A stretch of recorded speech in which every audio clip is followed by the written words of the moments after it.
তো আজকের গল্পটা শুরু হোক আমার ভাইয়ের আইবুড়ো ভাতের পর্ব থেকে, অর্থাৎ আমার কাছে আমি আইবুড়ো ভাত দিয়েছিলাম সেইটার থেকে। এখানে আমাদের প্রিন্স আর প্রিন্সেসকে আইবুড়ো ভাত দেওয়া হচ্ছে, মানে আমি দিচ্ছি। তো ওরা দুজন ভীষণ ভালো থাকুক, তোমরা এটাই আশীর্বাদ করো সবাই। রাখা হয়েছে।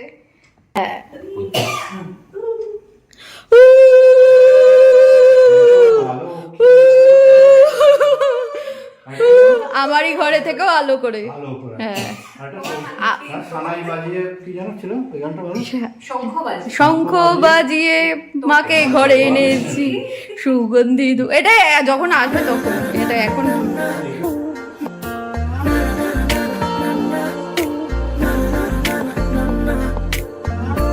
একটা বারান্দায় আমি দাঁড়িয়েছিলাম, ছুঁড়ে ম্যাজিক চোখ তাকিয়ে যে চলে গেলে শীতে আরাম দেয় সেই রকমই চাদর মেলে ফেলেছি খেলার ছলে তোমার কোলে। এভাবে গল্প আমাদের রূপকথায়, এভাবে গল্প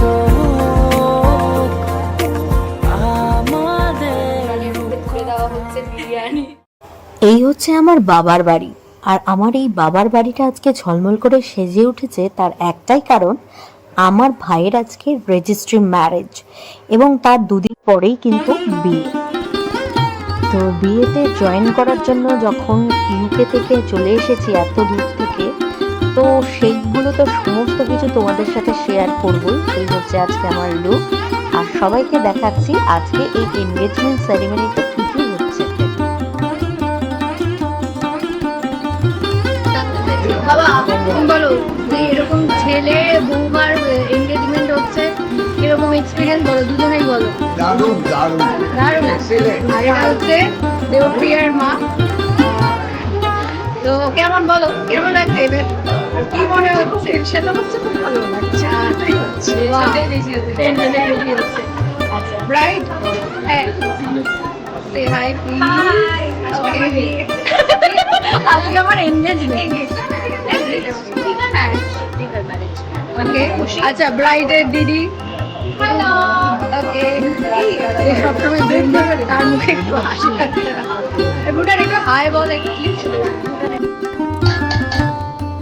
হ্যালো।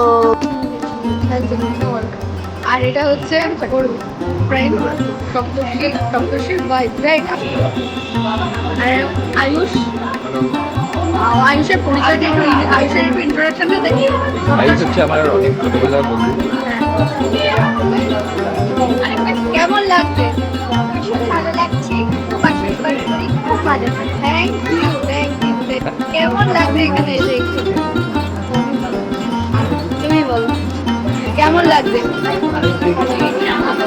হ্যাঁ যাচ্ছি যাচ্ছি। আচ্ছা বলো আঙ্কেল, বলো কেমন লাগছে? ভালো লাগছে? বাহ, খুব ভালো লাগছে। ব্যাপক এনজয় করছি, শুধু আমার মেয়েটা আসতে পারে। হ্যাঁ ওটা ওকে মিস করছি। ওকে দেখতে আসবো, আরো ভালো লাগবে আমার। ঠিক ঠিক ঠিক।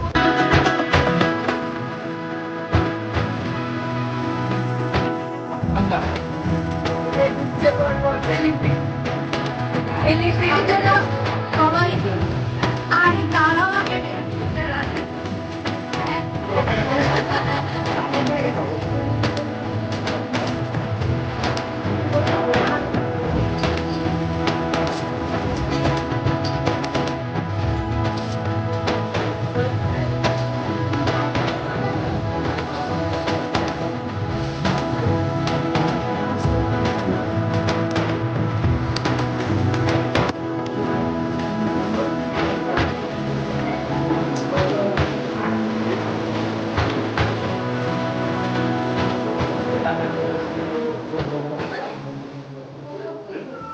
Debapriya Sengupta, Sayantan Bose as my legal husband.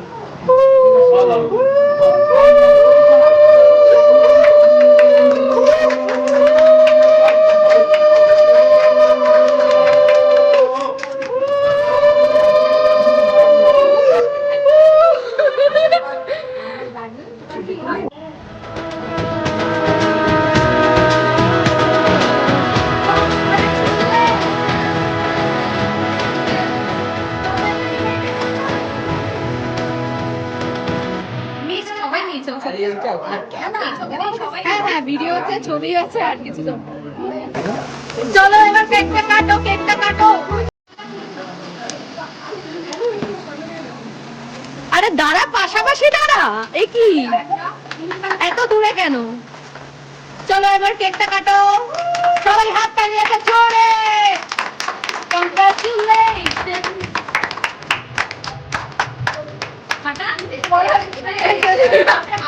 Video করতে রাখছো।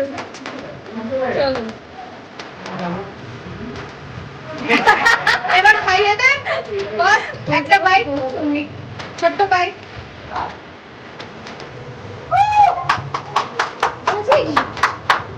চলো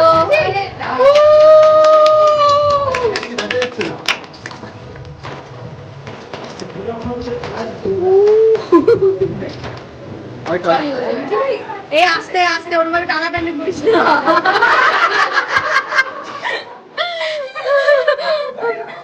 জুনিয়র আচ্ছা তাহলে তুমি এটা এখন বুঝবে না আমি যে উত্তরটা বললাম প্রি জুনিয়রে সব পড়ে সেটা আমি তুলে দিতাম এবং ও কোনো কথা বলতো না কেন পড়ে যেত, ওকে দিতাম তুলে।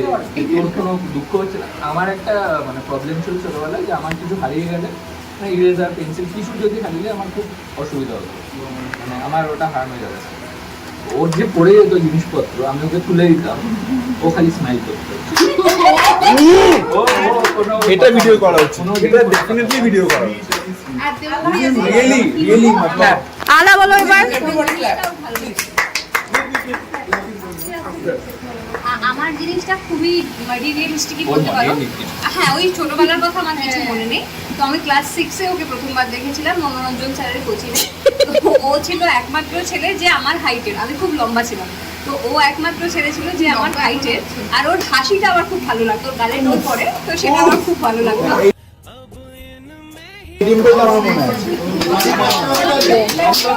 এইবার কাটতো বিয়ের আগের দিনের রাত। এখন আমরা সবাই মিলে চলেছি গঙ্গা নিমন্ত্রণ করতে, তো তোমরাও চলো আমাদের সাথে।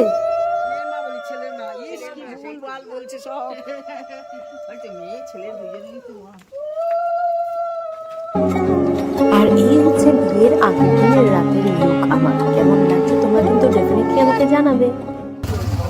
সবাই একটু হাই বলি দাও। হাই হাই দেখে মার দাও।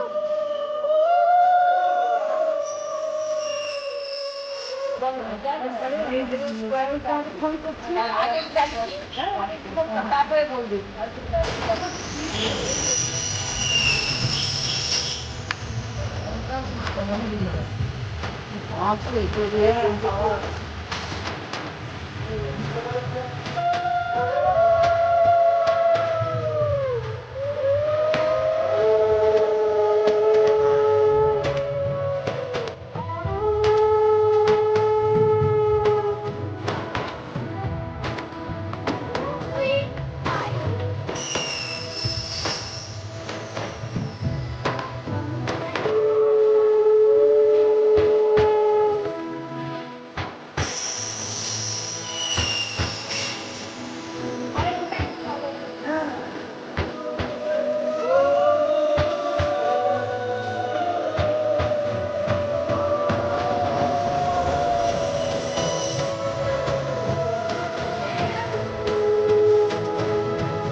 কালকে বিয়ে, হ্যাঁ, এখন তোমার মানে কিরকম মনের অবস্থাটা কিরকম এবং কতটা কি ফিল করছে ডিটেলসে বলো।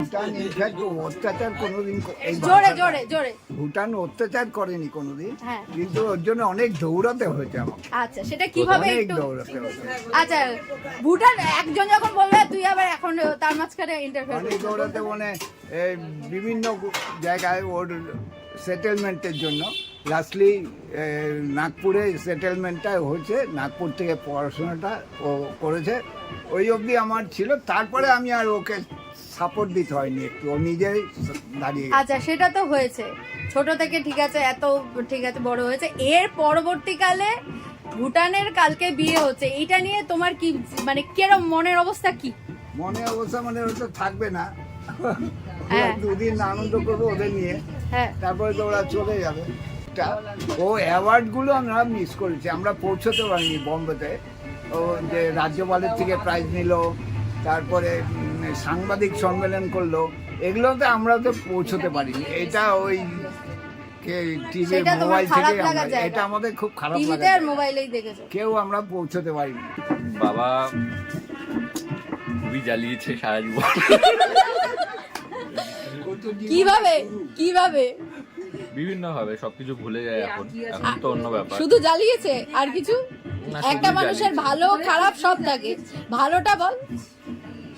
বাবার দুটো পজিটিভ সাইন আর দুটো নেগেটিভ সাইন বল। ভালো জিনিস হচ্ছে আমার সবচেয়ে পুরনো মেমোরি একটা রয়েছে, সেটা হচ্ছে বাবা প্রথমবার আমার জন্য একটা গিফট এনেছিল অফিস থেকে। এটা হচ্ছে একটা হিম্যানের পুতুল, মানে অ্যাকশন ফিগার এনেছিল। আচ্ছা সেটা আমি মনে মনে চাইতাম হ্যাঁ কিন্তু কোনোদিন বলিনি। আচ্ছা সেইটা বাবা সেটা প্রথম, বাবা না বুঝে মানে না হ্যাঁ, বলাতেই বুঝতে পেরে হ্যাঁ গেছে। ওটা নিয়ে এসেছিল।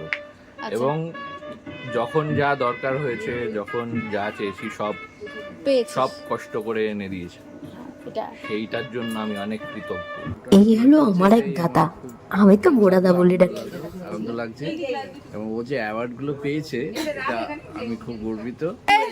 বড় মামি আসো আসো আসো, একবার হলো আসতে হবে, আসতে। দুষ্টু মিষ্টি শান্ত স্বভাবের একটা ছেলে আমার কাছে, হ্যাঁ স্পেশালি আমার কাছে, আর কার কাছে কি জানি না। আর ওকে খুব আমার ভালো লেগেছে। আগামী দিনগুলো যেন ওর খুব সুখের হয়। পর মাসি চলে এসো, চলে এসো। হবে হ্যাঁ হবে, ও কোনো কিছুতে থাকে না না, না বাজে বলতেই পারো। হ্যাঁ ভালো হবে নি। হ্যাঁ ওই তো ও বাজে বাজে বলছে। না আরে বলতে দাও। এই তো কালকর বিয়ে আমরা আনন্দ করার জন্য আগের দিনই এসে পড়েছি, শরীর অসুস্থ থাকা সত্ত্বেও। এটা সেটাই বিশাল হচ্ছে ব্যাপার, সবচেয়ে বড়। হ্যাঁ। তাই না, বুঝাই? অসুস্থ শরীর নিয়ে এসেছে। সেই নেক্সট হচ্ছে মেশো, চলে এসো। হ্যাঁ আসো আসো আসো আসো আসো আসো আসো চলে এসো। একটু আমার নিজের কথা বলে নি, অবশ্যই নিজের কথা বলো। নিজের কথা বলে নি তারপর বলবো। হ্যাঁ বলেন। আমার যা শরীরের অবস্থা, আমি যে আসতে পারবো, অনুষ্ঠানটা অ্যাটেন্ড করতে পারবো, এটা এই যতক্ষণ পর্যন্ত এসে না পৌঁছাচ্ছিলাম ততক্ষণ পর্যন্ত বিশ্বাস করতে ঠিক পারছিলাম না। একদমই ঠিক। এবং এটাও বুঝে নিয়েছিলাম যে আমি যদি না যাই আমার ঘরের লোকটাও যাওয়া একদম হবে না, ঠিক, ঠিক, কারণ আমাকে এই অবস্থায় ঘরে রেখে ও কোথাও ঠিক, অ্যাটেন্ড করবে ঠিক। না, যাবে না। হ্যাঁ এই বাস্তব সত্যটাকে মেনে নিয়েই আমি মানসিকভাবে তৈরি হয়েছিলাম যে আমি একটু কিভাবে সুস্থ থাকতে পারি। ঠিক, এটা একটা ভগবানের ইচ্ছা। আমাদেরও ইচ্ছা। ওর বিষয়ে আমি নেগেটিভ কিছু পাইনি, আমি যা পেয়েছি শুধু একটা দুষ্ট মিষ্টি একটা ভালো ছেলে, সুন্দর একটা আমাদের আদরের ধন। হ্যাঁ সে আজকে বিয়ে করতে যাচ্ছে, এইটা মানে ভাবতেও মানে আশ্চর্য লাগছে। ছোট্ট ভুটানের বিয়ে হয়ে যাচ্ছে। হ্যাঁ কোনো নেগেটিভ কিছু নেই রে আমাদের কাছে, সবটাই পজিটিভ। ছোট্টবেলা থেকে দেখছি, আমার তো অনেক বছর হয়ে গেল, 27 বছর এই পাড়াতে। তা ভুটান দাদা আমার মেয়ের কাছে সে একটা দারুণ একটা ফিগার। এই রূপল কোথায়? আসছে অফিস থেকে এসে। হ্যাঁ, আসছে। এই ভুটান মানে ছোট্ট ভুটান এখন বিশাল বড় হয়ে গেছে। হ্যাঁ ছোট্ট ভুটান এখন বড় হয়ে গেছে। বিশাল বড় হয়ে গেছে, আগামী দিনগুলো খুব ভালো কাটুক, ঠিক। ও আরো বড় হোক। একদম। মৌ কাকিমার একটা গান শুনবো আগে, একটা গান করতেই হবে, তারপরে কথা। না আমি এত সুন্দর সিঙ্গারকে পেয়ে গেছি আজকে, একটা গান তো শুনতেই হবে। আচ্ছা আগে দুটো কথা বলে না তারপর। ভুটানকে আমি একদম ছোটবেলায় তো দেখিনি, হ্যাঁ। তবে জবের থেকে দেখেছি, খুব ভালো ছেলে। এবং আমার ছোট মেয়ের কাছে তো একদম হিরো। ওর কাছে আঁকা শেখার পর ও আর কারুর কাছে শেখেনি, যাচ্ছে আমি আর শিখবই না। ভাবিনি ভাবিনি সুখের স্বর্গ যত এভাবে সত্যি হবে আমাদের ছোট্ট ঘরে। ভালোবাসায় এ মন প্রাণ উঠবে ভরে, ভালোবাসায় এ মন প্রাণ উঠবে ভরে।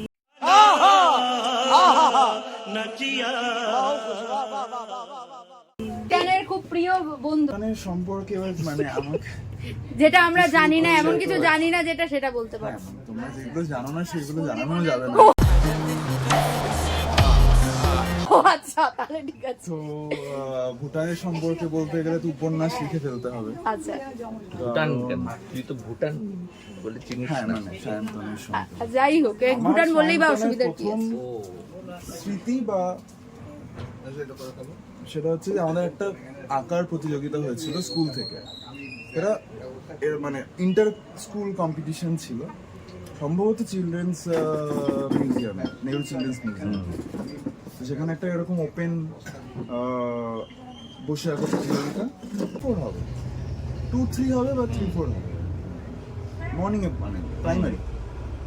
তো আঁকতে দিয়েছে। এবার আমি তখন আঁকা শিখতাম, কিন্তু অবশ্যই আমার কোনো ট্যালেন্ট ছিল না। আচ্ছা, আমাকে যেই প্রতিযোগিতাতেই রাখতো আমি একটাই ছবি আঁকতাম, সেটা হচ্ছে যেরকম একটা কাঠের বাড়ি, কাঠের বাড়ির সামনে একটা রাস্তা, পেছনে একটা নদী, নদীর পেছনে পাহাড়, পাহাড়ের পেছনে সূর্য, এবং তারপরে ভি শেপের দুটো পাখি। আমি এই ছবিটা আমি বেশ কয়েক বছর ধরে সমস্ত প্রতিযোগিতায় এঁকে এসেছি। আচ্ছা, এবার আমি সেটা মুখস্থ হয়ে গেছে, আমি সেটা আঁকছি, এবং তার পাশে সায়ন্তন তখন দুটো ঘোড়া আঁকছে। দুটো ঘোড়া না, একটা ঘোড়া আঁকছে। হ্যাঁ, একটা ঘোড়া। এবং আমি আমারটা আঁকছি, কিছুক্ষণ বাদে নোটিস করেছি যে ও একটা ঘোড়া এঁকেছে তখন। হ্যাঁ, এবার সেই ঘোড়াটা দেখে আমি ভাবতেই পারছি না যে এটা কি করে কেউ আঁকতে পারে আর কি। হ্যাঁ, মানে আমার পাশে বসে একজন এরকম আঁকছে আর আমি আঁকছি এরকম একটা বাড়ি। তো সেইখান থেকে আমি প্রথম আইডেন্টিফাই করি ও সায়ন্তনকে অ্যাজ অ্যান আর্টিস্ট। তখন অত অবভিয়াসলি বুঝতাম না, তখন 7-8 বছর বয়স, কিন্তু ওটা একটা কানেকশন তৈরি হয় আর কি, যে ওর মধ্যে আইডেন্টিফাই করি। আচ্ছা, ওয়েভলেন্থটা কি করে ম্যাচ করলো? ওয়েভলেন্থটা ম্যাচ করতে শুরু করে ক্লাস 7-8। যখন আমরা সরস্বতী পূজায় আমরা নাটক করতাম। ও, আমাদের প্রতি বছর সরস্বতী পূজায় একটা নাটক। কাকিমা বোধহয় করাতো না, এটা স্কুলে। স্কুলে আমরা স্টুডেন্টরা মিলেই আচ্ছা আচ্ছা আচ্ছা, নিজেরাই নাটক চুজ করে, নিজেরাই কাস্টিং করে, নিজেরাই রিহার্স করে আমরা সরস্বতী পুজোর দিন পারফর্ম করতাম। আমরা ক্লাস বাঙ্ক করে তখন রিহার্সাল করছি, সেখান থেকে আমাদের প্রথম বন্ডিংটা শুরু। আচ্ছা, ছোটবেলা থেকে যখনই কোনো প্রবলেম, ড্রয়িং নিয়ে ভুটান দাদা is the solution. So he is my first teacher, sir কি বলবো, সেভার। দিস ইজ ভুটান দাদা। আর ইন ফিউচারে এখন মানে যে কালকে যেটা হতে চলেছে সেটা সম্পর্কে বলো। কবে থেকে ওয়েট করছি কয়েকজনের বিয়ে নিয়ে, স্টার্টিং উইথ ভুটান দাদা। আচ্ছা, পতিদেব আসো আসো আসো, ঠিক আছে। তুমি কি খাচ্ছ তুমি? এটা প্রতিদেব 2-3 বছর ধরে দেখছি তো গো। কি খাচ্ছ? অনেক ডেট, অনেক ডেট। বসে পড়ো। অনেক অভিজ্ঞতা। 3 বছরে আমি তো বড় হয়ে গেছি, এখন অন্য সাইডটা দেখছি। বলো। আমি তোমাদের মতো সাজগোজ করে আসতে পারিনি, বিধ্বস্ত অবস্থায় এসেছে। তুমি আমাদেরকে সান্ত্বনা দাও। তো কি বলবো, হ্যাঁ, আমার ভাইকে অনেক শুভেচ্ছা বিবাহের জন্য, নতুন জীবন খুব ভালো করে কাটাবে, এবং আমি মানে শিওর যে খুব ভালো করেই কাটাবে। ওরা শুধু ও একা নয়, ও আর ওর সঙ্গিনী, কারণ আমি ওদের আগেও দেখেছি, চিনি অনেকটাই। তো all the best. Thank you, thank আমি ইউ। একটা প্রশ্ন করি, 2 বছরে কতটুকু বুঝলে? ভাইয়ের মতো। হ্যাঁ, ভাইয়ের মতো। খুবই সংক্ষিপ্ত উত্তর। দাদার মতো। খালা বলে মানি না, ভাই বলেই মানি। জয়া কাকিমা একে একে চক দিয়ে ছোট ছোট করে আঁকতো প্রথমে, তারপরে আস্তে আস্তে বড় হয়ে গেছে। এখন দেখতে দেখতে আমাদের চোখের সামনে খুব ভালো ছেলে, ওর তুলনা নেই। আমার ছেলের সাথে বন্ধুত্ব ছিল, এখন একটু সবাই আলাদা, যে যার মতো হয়ে গেছে, সবাই সবাইকে নিয়ে ব্যস্ত আছে। এই আর ঠিক আছে, ঠিক আছে। আমি বলছি, হ্যাঁ হ্যাঁ, ক্যামেরা বাবা, কার হাতে ক্যামেরা পড়েছে? যাই হোক, যার হাতে ক্যামেরা পড়েছে তার জন্য মানে আমি মানে ভীষণ লাকি নিজেকে ফিল করছি যে কে আমার ক্যামেরা করে দিচ্ছে। যাই হোক, ভুটানের সম্পর্কে আমি একটা কথাই বলতে চাই, ছোট থেকে ভীষণ জ্বালিয়েছে, ভীষণ মানে ঝগড়া মারপিট এসব প্রচুর হয়েছে। তাও একটা ভালোবাসা তো অবভিয়াসলি দিদি ভাই বোনে যেটা থাকে। না না মারপিট না না প্রচুর মারপিট হয়েছে। প্রচুর তুমি কি করে জানবে সেটা ইন্টারনাল ব্যাপার সেটা? সেটা ভাই বোনের ইন্টারনাল ব্যাপার, ওখানে আউটসাইডে কেউ ছিল না। জানি তবে হ্যাঁ ভালো যেটা হচ্ছে যেখানেই থাকি না কেন সবসময় একটা মানে ফোন আসে ভাইয়ের কাছ থেকে, এটা একটা বিশাল প্রাপ্তি। যেখানে মানে যে প্রান্তেই থাকি না কেন, বিশেষ করে আমার স্পেশাল দিনগুলো তখন যখন ফোন আসে, যখন দূরে থাকি, যখন কাছের মানুষরা কেউ একটা ফোনে আসলে মানে নিজেকে খুব লাকি মনে হয় যে একজন পরিচিত কারোর সাথে কথা তো বলতে পারছি। তো সেই ফোনগুলো দেবপ্রিয়া আর ভুটানের কাছ থেকে যখন পাই ভীষণ ভালো লাগে। আর স্পেশাল গিফট পেলে তো আরোই ভালো লাগে। হ্যাঁ যদিও এখনো অ্যানিভার্সারি আর জন্মদিনের গিফটটা এখনো দেয়নি, ডিউ আছে বলে ঠিক হয়েছে, বলেছে মনে আছে কিন্তু এখনো দেয়নি। যাই হোক দেবে হয়তো পরে। তো এই হচ্ছে ভুটান, আর ভুটানের আগামী দিনের মানে ফিউচারের জন্য অসংখ্য এটা তো বলার অপেক্ষা রাখে না যে ব্লা ব্লা ব্লা, ভালো হোক সবসময়, ভালো ভালো ভালো ভালো ভালো মানে এত ভালো হোক ব্যাস। এই হচ্ছে আচ্ছা। নুপুর বেজে উঠল শুনে, কদমতলায় ছুটল চটুল বালা, সাইকেলে ঠেস দাঁড়িয়েছিল কালা। একটা দুটো কথার পরে বুকের ভেতর ব্যথার কথা হয়। হামা দিতে শিখে তখন এর কথাটা আমি বলছি যে মানে ওর বাবা চক নিয়ে আসতো, ওইটা দিয়ে সারা ঘর ও কি আঁকতো যেন হাতি, সেটাও ভুলে গেছে। হাতি, সেই হাতিটা সবাই দেখার জন্য অনেকেই মানে আমাদের বারান্দায় যখন আঁকতো, তখন কবিতা আছে আমাদের পাশের বাড়ি, সে এসে সবসময় দাঁড়াতো দেখতে, এবং স্কুলের টিচার শিশু নিকেতন স্কুলে সেটা টিচার্স ডে এর জন্য আঁকছিলাম। উনি আবার রেখে দিয়েছে ওটা যত্ন করে। এবার ওই ছবিটা আমার আঁকতে ইচ্ছা করছিল না, ওটার জন্য আমাকে মা খুব মেরেছিল, খুব মার মেরেছিল। আর আমি কাঁদছিলাম, কাঁদতে একে কমপ্লিট করেছি, এবং ওই ছবিটা এখনো নাকি রেখে দিয়েছে। বাহ, তাহলে মা ভালোই করেছে বল মেরে। এবার মা তার ছেলেকে আইবুড়ো ভাত খাওয়াবে।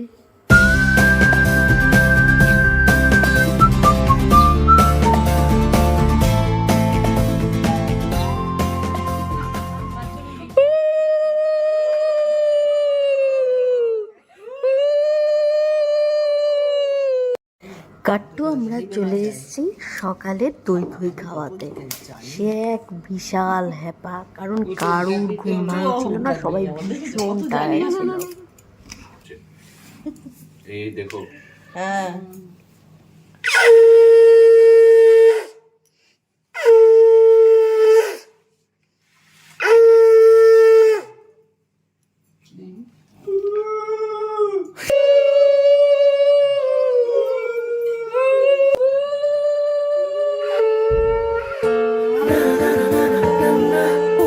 আর এই যে এখন দেখে নাও আমাদের প্রিন্সেসকে, কতটা মিষ্টি আর সুন্দর লাগছে।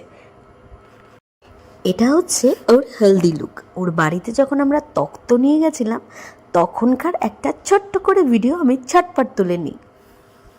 এরপর তো রাত হয়ে গেল আর আমাদের সাজাগোজা চলছে, কারণ তাড়াতাড়ি আমাদেরকে ভেন্যুতে পৌঁছাতে হবে।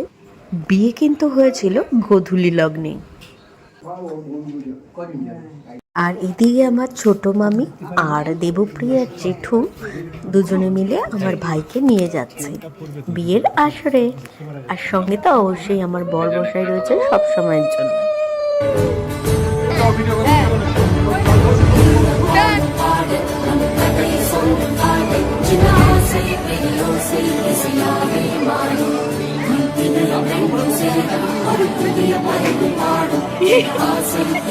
ধরবো, ধরতে হবে, ধরবো।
ভাইয়ের বিয়ে অনুষ্ঠান তো শেষ হলো, আমাদেরকে কেমন লাগছে তোমরা অবশ্যই জানিও।